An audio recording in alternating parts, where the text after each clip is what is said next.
don't really have freedom of anything. We don't have freedom of speech. We don't have freedom of thought. We don't. No, not really. Because even the news narrates and dictates how we think and what we see and what's covered. But I feel like that's why I enjoy social media now. I feel like you get nonsense. Yeah. But you also get some form of real life on there as well. But even then, I feel like it's still controlled to a certain extent. But it's not propaganda. It's not propaganda. Do you get what I mean? Yeah. I feel like the news is propaganda. Yeah, like the news will only report to you what they want you to see. They definitely have a certain narrative. Yeah. For so many controversial topics. This is it. Yeah. If they're talking about London, they're never talking about London as this whole thing is this area, this area, this area. Knife crime, knife crime, knife crime. Yeah. I'm like, bro, London is bigger than these 3 areas you keep speaking about. Yeah. And there's not that many black people in those areas. This is it. Yeah. It's got a higher population of an ethnic minority, but the majority of people that live there are not ethnic minorities. But it's the same thing with anything that they report, to be honest. Like, they always push this narrative that it's immigrants, that it's ethnic minorities, and then you look at the stats of who's actually committing the crimes, and as much as you lot hate to admit it, it's usually white males. But it's just not reported as much. Yeah, it's not on the screen. And even just the words that they use when they do report it. It was like, mental health, and there's always excuses behind their behaviors. Yeah. At the moment it's not a white male, they're a terrorist. It's because they're immigrants.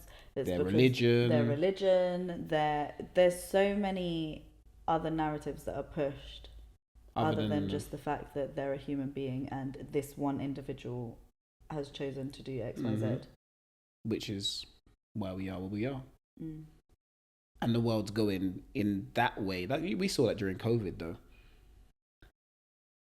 I think we saw a lot.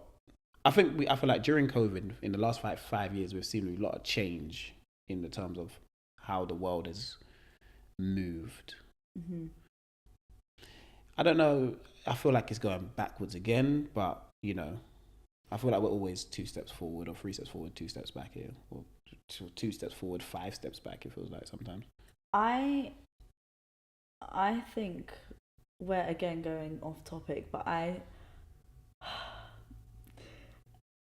feel like if I say a lot of the things I think, I'll get cancelled so quickly. Yeah. But I think we are very liberal in a lot of things that I don't necessarily think we really need to be liberal on. And I think we're regressing on a lot of the things that actually matter. And I'm going to leave it at that. Maybe I understand what you mean about that. I understand what you mean. A deeper conversation on another episode, but I will leave it at that and let you guys do that information what you please. But I'm picking up what you're putting down. Yeah. I understand. Yeah. But that's the world we live in today. It is, unfortunately. And it's just, when you look at it, it's actually people though. It's people that decide to push these narratives and, Yeah. You can't get away from it as much as you want to. I know, but then we just go, this is a whole nother topic, but it's like even just schools. Especially because they're part of the government. Yeah. What they're teaching in schools. What they're teaching, because a lot of the things that they're teaching now, I'm like, that is just not necessary. I think they're important conversations, and I think maybe they're conversations that teachers could have with parents to have them with their kids and encourage those conversations at home. But I think especially the ages where these conversations are being introduced is unnecessary. Yeah, let kids be kids. Right. That's what I say. Yeah. Until they're old enough to make a decision for themselves. Until they're old enough to even be curious about these topics. Yeah, that's my thing.